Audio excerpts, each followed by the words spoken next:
this wasn't, what would I say? I only had one chance before you went away. Now I'm out here. Hello and welcome to ETV Magazine. My name is Artie Harrell. Let's get right into it. This year, theater is putting up on a production of Annie. Let's hear what Miss Boxer and junior Eliza Sweet have to say about it.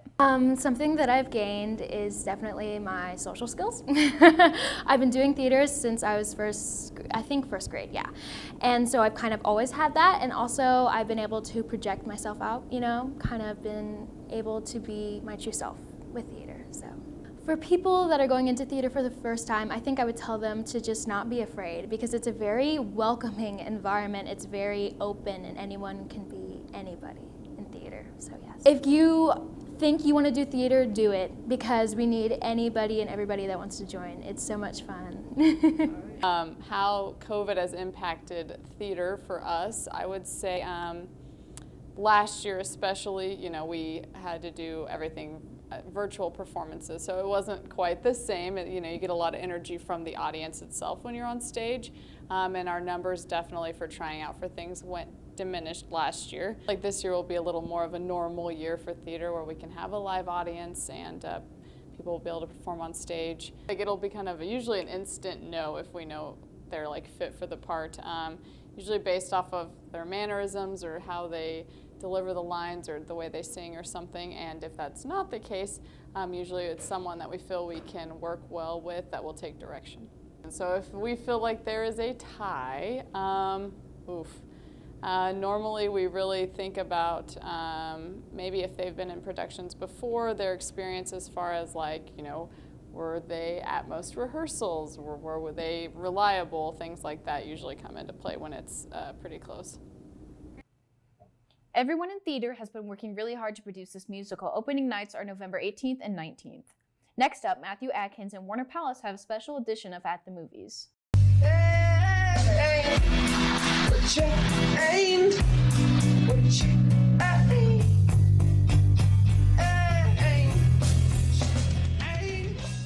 Hello and welcome to At the Movies! Today we're covering one of the worst movies as ever's remake, The Suicide Squad.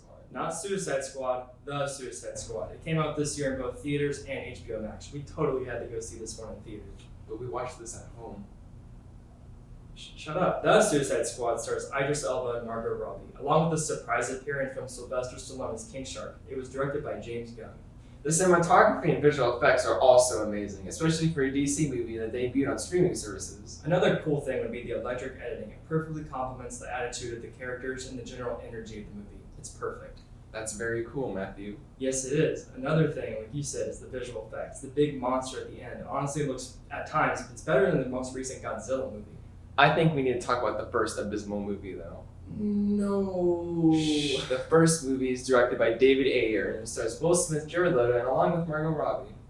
Well, there are no positive to this movie. The acting is irredeemable, the cinematography is horrible and bland, everything is too dark to see anything. I don't think the Ayer cat will even be any good, and oh my god, Jared Leto is a horrible Joker. Wow, you really hate this movie. It's better than Minions. Okay, well back to The Suicide Squad. This movie has the best costume design in any comic book movie from the last few years. Yes, it's like they just walked off the comic book page. This movie's pacing is also incredible. Only takes like 5 minutes for the action to start. This gives it incredible rewatch value. So if you're bored and need something to watch or just put on, this is it. It's very fun.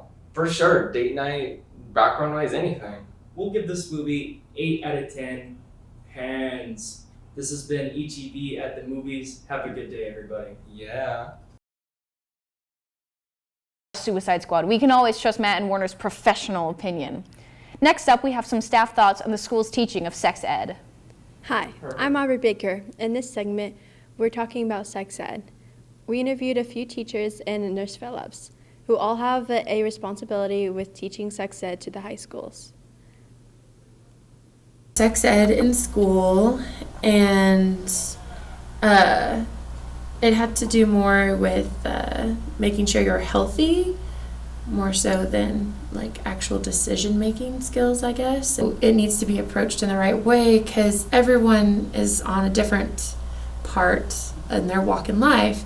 and maybe what you're talking about will not apply to anyone for several years. I have been teaching human growth and development now for 5 years. Well, the main theme of the class is development, so everyone who takes it will learn about their own development based on physical development, development of the body, cognitive development of the brain, and social emotional development as well. Students that want to come in and talk about this kind of things, we provide a quiet, private environment for them so we can just sit and talk, the two of us, and just ask questions. I'm opening to just listening to what they have to say and providing any feedback, education, and resources that they might need. Thank you to all those teachers who gave us their thoughts for that story. Finally, we have some words from Mr. Fisher and Junior Caleb Lowry about the state of our football team. Our guys played really well. Offensively, we had 441 yards of offense. On the ground, we rushed for 261 yards of offense. Our junior Caleb Lowry had 217 yards rushing. We held them to 220 yards of offense. So we did some really good things. So I was happy with our guys. I think they played well enough to win. Some things we're doing differently on offense, we're going more of an up-tempo, so we're going no huddle and trying to go a little bit faster. We're also using guys on both sides of the ball, where before we used to just use guys on offense and defense. Now guys are playing both ways. So those are two new additions that we changed this year compared to the last year. For guys to play well and get better each game, I'd love to say that we can do that, but that's the goal, is to get them playing their best football. And we're hoping and praying that we can get through the season and keep kids safe. So really we're trying to do things that we can do to just make sure the kids are staying safe from it. It's pretty difficult, especially it being my first year playing quarterback at the varsity level. And being a junior, it's kind of hard to want to succeed for the seniors and do stuff for them. Last week's game was a tough loss. I mean, when it came down to the final score, it was a bummer, but on paper and just making mental mistakes, we completely beat them in every category except turnovers and touchdowns, so we can fix that, and just being in the right mental place will help us win more games in the near future. Since the loss, the team has changed by just being more unified, being like a family, just not everyone's picking each other up, our heads aren't hanging low, we're ready for the next game just each week.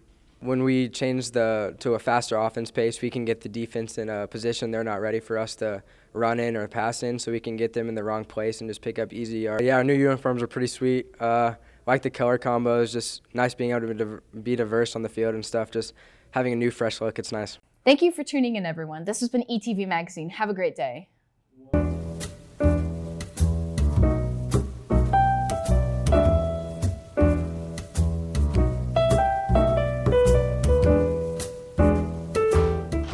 Artie, show's over. We gotta go.